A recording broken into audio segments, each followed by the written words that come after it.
रामायण में हनुमान जी को ब्रह्मचारी, अजरमर और अत्यंत शक्तिशाली भक्त के रूप में जाना जाता है। वे श्रीराम के परम सेवक हैं और उनका जीवन त्याग, भक्ति और पराक्रम का प्रतीक है। लेकिन एक रोचक और कम प्रचलित कथा यह भी है कि हनुमान जी का एक पुत्र भी था जिसका नाम मकरध्वज था। यह सुनकर आश्चर्य होता है, क्योंकि हनुमान जी तो आजीवन ब्रह्मचारी थे। फिर उनका पुत्र कैसे हुआ? यही प्रश्न इस कथा का केंद्र है। यह कथा मुख्य रूप से रामायण के बाद की घटनाओं से जुड़ी मानी जाती है, विशेषकर अहिरावण और पाताल लोक की कहानी से। लंका दहन के समय की घटना से इस कथा की शुरुआत होती है।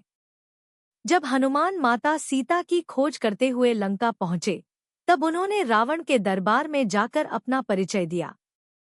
रावण के आदेश पर उन्हें बंदी बना लिया गया और उनकी पूंछ में आग लगा दी गई।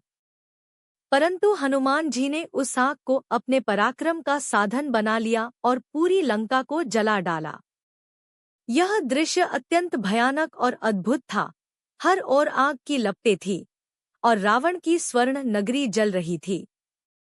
लंका को जलाने के बाद जब हनुमान जी समुद्र के किनारे पहुंचे, तब उन्होंने अपनी जलती हुई पूंछ को बुझाने के लिए समुद्र में छलांग लगाई।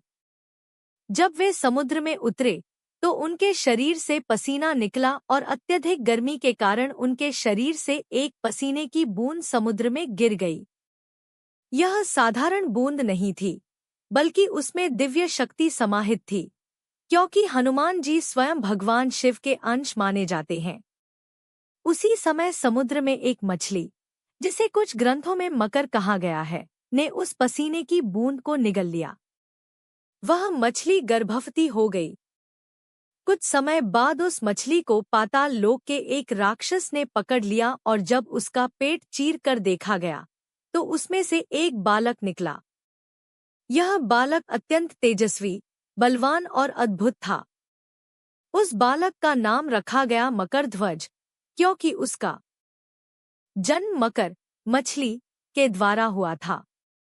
मकरध्वज को पाताल लोक के राजा अहिरावण ने अपने संरक्षण में रखा और उसे अपना द्वारपाल बना लिया। अहिरावण रावण का भाई था और वह तंत्र मंत्र और मायावी शक्तियों का ज्ञाता था। उसने मकरध्वज को युद्ध कला, शक्ति और अनुशासन की शिक्षा दी। मकरध्वज भी बड़ा होकर एक वीर योद्धा बना और अपने कर्तव्य के प्रति निष्ठावान रहा। अब कथा का दूसरा महत्वपूर्ण भाग शुरू होता है, जब अहिरावण ने राम और लक्ष्मण का अपहरण कर लिया।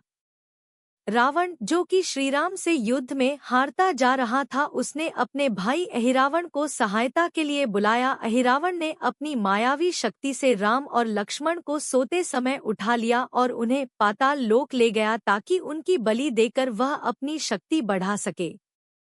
जब हनुमान को यह बात पता चली तो वे तुरंत पाताल लोक की ओर निकल पड़े। वहां पहुंचने पर उन्होंने देखा कि द्वार पर एक बलशाली योद्धा पहरा दे रहा है। वह योद्धा कोई और नहीं बल्कि मकरध्वज था।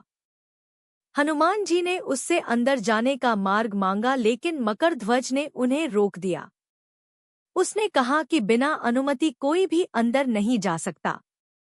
तब हनुमान जी ने उससे युद्ध किया।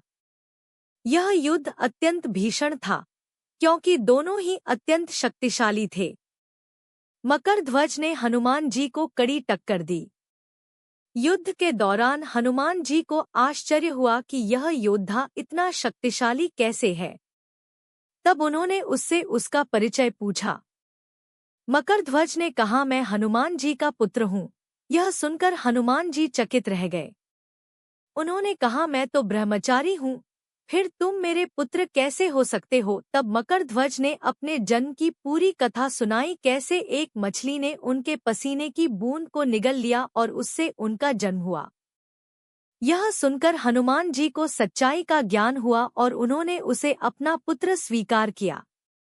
लेकिन कर्तव्य के प्रति समर्पित मकरध्वज ने कहा कि वह अपने धर्म से पीछे नहीं हट सकता। वह द्वारपाल है, इसलिए बिना युद्ध के किसी को अंदर नहीं जाने देगा, अगर सामने उसके पिता ही क्यों न हो। यह सुनकर हनुमान जी को गर्व हुआ कि उनका पुत्र भी धर्म और कर्तव्य का पालन कर रहा है। अंततः हनुमान जी ने उसे पराजित किया, लेकिन उसे मारा नहीं। उन्होंने उसे बांधकर एक ओर रख दिया और अंदर जाकर अहिरावण का वध किया तथा श्रीराम और लक्ष्मण को मुक्त कराया। कार्य पूर्ण होने के बाद हनुमान जी ने मकरध्वज को मुक्त किया और उसे पाताल लोक का राजा बना दिया। इस प्रकार मकरध्वज ने अपने जीवन में पिता का स्नेह भी पाया और राजसत्ता भी। इस कथा से कई महत्वपूर्ण शिक्षाएं मिलती हैं। पहली, सच्चा ब्रह्मचर्य केवल शारीरिक नहीं बल्कि मानसिक और आत्मिक होता है। हनुमान जी का पुत्र होना उनके ब्रह्मचर्य के विरुद्ध नहीं है, क्योंकि यह एक दिव्य और असामान्य घटना थी। दूसरी, कर्तव्य सबसे बड़ा धर्म है। मकरध्वज ने अपने पिता के सामने भी अपने कर्तव्य को नहीं छोड़ा। तीसरी, सच्चा वीर वही है जो धर्म और न्याय के मार्ग पर चलता है। इस प्रकार मकरध्वज की कथा न केवल रोचक है बल्कि प्रेरणादायक भी है। यह हमें सिखाती है कि जीवन में चाहे कैसी भी परिस्थिति आए, हमें अपने धर्म और कर्तव्य का पालन करना चाहिए।